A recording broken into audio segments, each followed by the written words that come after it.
Good evening all of you. मैं doctor Yogesh Yadav आज आप लोगों को fundamental of plant breeding AG 3002 विषय के अंतर्गत वन लाइनर टाइप क्वेश्चंस जिनकी कुल संख्या 51 से लेकर 80 है के बारे में जानकारी प्रदान करूंगा। उससे पहले please like, subscribe and share my YouTube channel target with doctor Yogesh Yadav. इससे पहले मैं आप लोगों को 1 से लेकर 50 क्वेश्चन को बता दिया हूँ। आज 51 से लेकर 80 के बारे में जानकारी प्रदान करूँगा। क्वेश्चन नंबर 51, पौधों में लिंगता का पता सबसे पहले किसने लगाया था? पौधों में लिंगता का पता सबसे पहले कैमेरेरियस ने 1694 ईस्वी में लगाया था।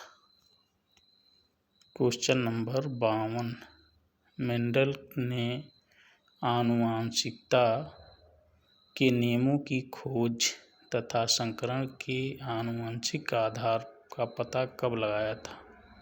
मेंडल ने आनुवंशिकता के नियमों की खोज तथा संकरण के आनुवंशिक आधार का पता सन 1965 ईस्वी में लगाया था।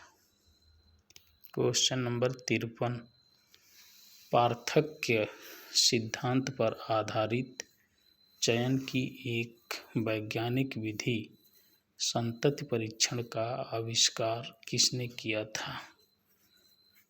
पार्थक्य सिद्धांत पर आधारित चयन की एक वैज्ञानिक विधि संतति परीक्षण का आविष्कार विल्मोरिन ने 1856 ईस्वी में किया था।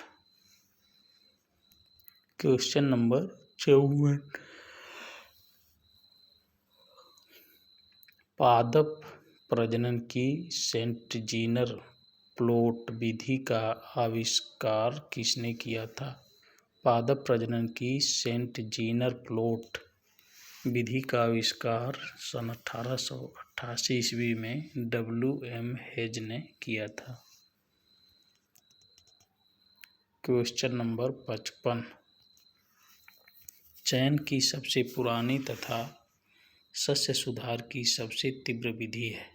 चयन की सबसे पुरानी तथा सस्य विज्ञान की सबसे तीव्र विधि समूह चयन है। क्वेश्चन नंबर 56, किसी एक अथवा कई खेतों में से समान तथा ऐच्छिक लक्षणों वाले पौधों को अलग छांटकर तथा उनके बीजों को एक साथ मिला देने की विधि को कहते हैं समूह चयन, मास सिलेक्शन। क्वेश्चन नंबर 57, एक समजननांशी स्वयं निषेचित जीव के वंशजों को कहा जाता है? एक समजननांशी स्वयं निषेचित जीव के वंशजों को शुद्ध वंशक्रम कहा जाता है। क्वेश्चन नंबर 58, शुद्ध वंशक्रम चयन को डेनिश वैज्ञानिक जोहानसन ने कब स्थापित किया? शुद्ध वंशक्रम चयन को डेनिश वैज्ञानिक जोहानसन ने सन 1903 ईस्वी में स्थापित किया था। क्वेश्चन नंबर 59, संकर ओज के लिए हेटेरोसिस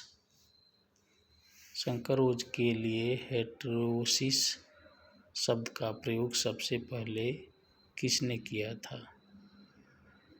संकर ओज के लिए हेटेरोसिस शब्द का प्रयोग सबसे पहले GH सल के द्वारा सन 1914 ईस्वी में किया गया था। संकर ओज। क्वेश्चन नंबर 60, संकर ओज नियंत्रित होता है? संकर ओज आनुवंशिक कारकों द्वारा नियंत्रित होता है। क्वेश्चन नंबर 61, हेटेरोबैल्टियोसिस शब्द का प्रयोग किसने किया था? हेटेरोबैल्टियोसिस शब्द का प्रयोग सबसे पहले विटजर ने सन 1968 ईस्वी में किया था। क्वेश्चन नंबर 62, शंकर ओज की प्रभाविता परिकल्पना सबसे पहले किसने प्रस्तुत की थी? शंकर ओज की प्रभाविता परिकल्पना को सबसे पहले डेवेनपोर्ट ने सन 1908 ईस्वी में प्रस्तुत की थी। क्वेश्चन नंबर 63, समष्टि सुधार की सर्वाधिक महत्वपूर्ण विधि है। समष्टि सुधार की सर्वाधिक महत्वपूर्ण विधि आवर्ती चयन है। क्वेश्चन नंबर 64, लैंगिक जनन करने वाली फसलें प्रायः अधिकतर होती हैं। लैंगिक जनन करने वाली फसलें प्रायः अधिकतर होती हैं विषम युग्मजी। क्वेश्चन नंबर 65, लैंगिक जनन वाली फसलों में प्रजनन की कुल विधियां हैं। लैंगिक जनन वाली फसलों में प्रजनन की कुल 3 विधियां हैं। पहला है कृंतक चयन, दूसरा है संकरण और तीसरा है उत्परिवर्तन। क्वेश्चन नंबर 66, अलैंगिक जनन वाली फसलों के सुधार की एक सर्वोत्तम विधि है कृंतक चयन। क्वेश्चन नंबर 67, पौधों में किसी जीव के कारण उत्पन्न होने वाले असामान्य लक्षण को कहते हैं। पौधों में किसी जीव के कारण उत्पन्न होने वाले असामान्य लक्षण को रोग कहा जाता है। क्वेश्चन नंबर 68, पौधों में आधे से अधिक हानि होती है। पौधों में आधे से अधिक हानि कवकों के द्वारा होती है।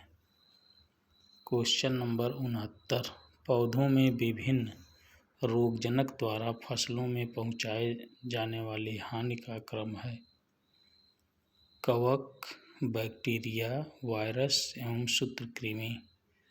सबसे ज़्यादा नुकसान कवक से होता है, उससे कम बैक्टीरिया से, और बैक्टीरिया से कम वायरस, वायरस से कम सूत्रकृमि से नुकसान होता है। क्वेश्चन नंबर 70, कीटों की सबसे अधिक लगभग 160 स्पीशीज किस फसल को हानि पहुंचाती हैं? कीटों की सबसे अधिक लगभग 160 स्पीशीज कपास की फसल को हानि पहुंचाते हैं।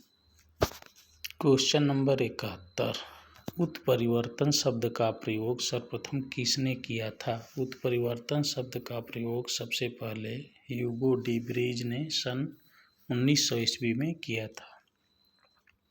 क्वेश्चन नंबर 72, डीएनए का वह छोटा भाग जो एक विशिष्ट प्रोटीन आलू का निर्माण करता है कहलाता है जीन कहलाता है। क्वेश्चन नंबर 73, सामान्य द्विगुणित में एक अथवा अधिक गुणसूत्रों के लोप अथवा वृद्धि को कहते हैं असुगुणिता। क्वेश्चन नंबर 74, गुणसूत्रों के संपूर्ण समुच्चय में समान रूप से वृद्धि को कहते हैं गुणसूत्रों के संपूर्ण समुच्चय में समान रूप से वृद्धि को सुगुणिता कहते हैं। क्वेश्चन नंबर 75, NBPGR का पूरा नाम है national bureau of plant genetic resources. Question number 76, NBPGR स्थित है। NBPGR नई दिल्ली में स्थित है। क्वेश्चन नंबर 77, वृक्षों एवं झाड़ियों के अध्ययन को कहा जाता है। वृक्षों एवं झाड़ियों के अध्ययन को डेंड्रोलॉजी कहा जाता है। क्वेश्चन नंबर 78, वनस्पति विज्ञान का जनक कहा जाता है। वनस्पति विज्ञान का जनक थियोफ्रास्टस को कहा जाता है। क्वेश्चन नंबर 79, शैवालों के अध्ययन को कहा जाता है। शैवालों के अध्ययन को फाइकोलॉजी कहा जाता है। क्वेश्चन नंबर 80 लास्ट क्वेश्चन है। आनुवंशिकी संबंधी प्रयोग के लिए मेंडल ने किस फसल के पौधों का चुनाव किया था? मेंडल ने फसल के पौधों का आनुवंशिकी संबंधी प्रयोग के लिए मेंडल ने किस फसल के पौधों का चुनाव किया था? मटर के पौधों का चुनाव किया था। Thanks all of you.